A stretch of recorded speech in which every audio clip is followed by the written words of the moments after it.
안녕하세요. 연분이에요. 지난 시간에 자연광 아래서의 다양한 빛의 위치에 의한 명암을 채색해봤다면 이번에는 시간, 장소에 따라 달라지는 빛의 일러스트를 그려보아요. 먼저 노을에서의 일러스트입니다. 노을지는 하늘의 배경을 먼저 채색해주며 동시에 그림자로 캐릭터를 어둡게 눌러줍니다. 그리고 역광을 표현해 줄 건데요. 캐릭터의 뒤쪽에서 해가 지는 모습을 표현해주며 동시에 뒤쪽에서 때리는 빛을 함께 만들어 줍니다. 긴 머리카락이 가장 빛을 많이 받게 되겠죠? 그리고 머리카락 사이로 받는 빛과 함께 얼굴 가장자리, 손끝, 팔 부분 등 빛을 찾아주며 그려줍니다. 빛을 줌으로써 좀 더 캐릭터가 입체적으로 살아나게 되죠. 헤어의 하이라이트도 잊지 않고 표현해 줍시다. 역광인 걸 생각하여 너무 밝지 않게 가볍게만 표현해 주어요. 항상 명암부터 잡아주었는데 이번엔 채색 순서가 조금 다른 걸 볼 수 있죠. 더 효율적으로 빠르게 채색하는 법입니다. 먼저 0도를 눌러주고 빛을 찾았죠. 후에 디테일한 그림자를 추가해주면 훨씬 빠르고 쉽게 일러스트를 완성할 수 있어요. 계속해서 디테일을 추가합니다.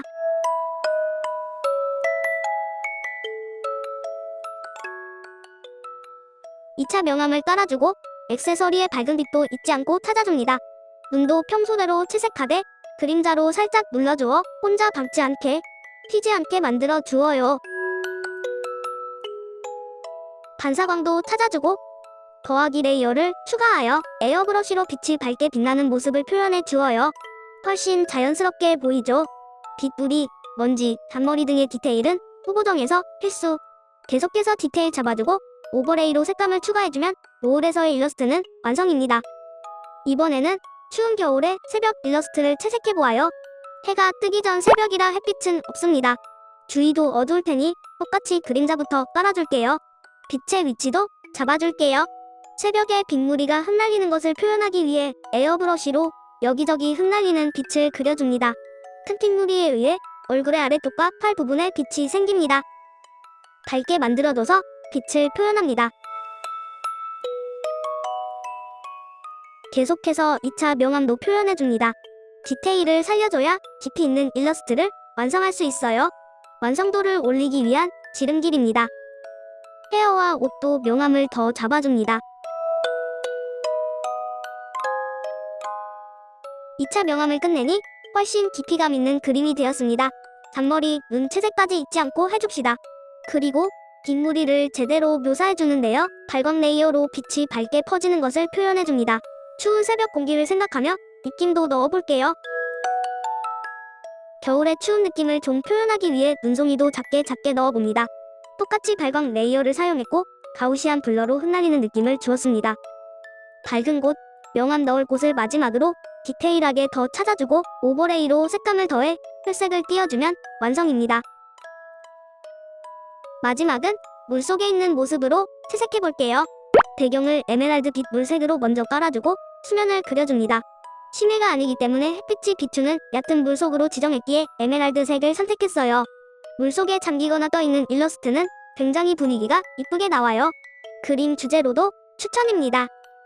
수면 위를 그릴 때에는 바다 자료가 유용해요. 참고하면서 그리기 좋습니다. 빛이 물에 비쳐 들어오는 것을 표현해주고 2차 명암 똑같이 잡아줍니다. 빛의 방향은 우측 상단 위가 되겠죠? 그에 맞춰 명암을 채색해줍니다. 물의 색으로 2차 명암을 주고 있어요. 피부색이 지금은 탁해 보일지라도 빛을 받는 경계면에 홍조색을 넣어주면 굉장히 자연스러운 피부색이 됩니다. 푸른색 명암이라고 해서 겁내지 않기. 과감하게 색을 쓰는 것도 그림 실력을 늘리는 방법이에요. 계속해서 2차 명암을 주고 있습니다. 뒷머리카락에도 진한 갈색빛을 줄여서 물 안에 있는 모습을 표현해줍니다. 원근감을 생각하여 긴 머리카락은 멀리 있으니 뿌옇게 만들어주면 훨씬 자연스러워요. 머리카락에 의한 그림자, 피부 쪽의 양감과 같은 디테일들을 계속해서 추가해줍니다. 세밀하게 표현할수록 퀄리티는 업. 어느 정도 양감을 잡아주고 수면에 들어오는 빛을 더 넣어줍니다. 발광 레이어 사용했어요. 수면에 물결이 비치는 모양을 만들어줍니다. 자유로운 형태이니 값진 모양으로 그리지 않게 신경 써주어요. 세밀한 묘사들 추가해주고 물속에 있으니 물방울 요소를 추가합니다. 물방울같이 작은 점 요소의 이펙트를 넣어주면 훨씬 다채로운 일러스트를 완성할 수 있어요. 물방울과 함께 기포를 더 찍어주고 마지막으로 잔머리 표현, 오버레이 효과 추가하고 디테일을 더 만져주면 완성입니다. 이렇게 시간, 장소에 따라 달라지는 빛의 일러스트를 그려보았는데요. 빛의 위치뿐만 아니라 색감도 달라지니 확연히 다른 분위기의 일러스트를 다채롭게 그릴 수 있었어요. 항상 같은 위치에서의 빛만 설정해주지 말고 다양한 분위기의 일러스트 함께 연습해보아요. 오늘도 강의 들어주셔서 감사합니다.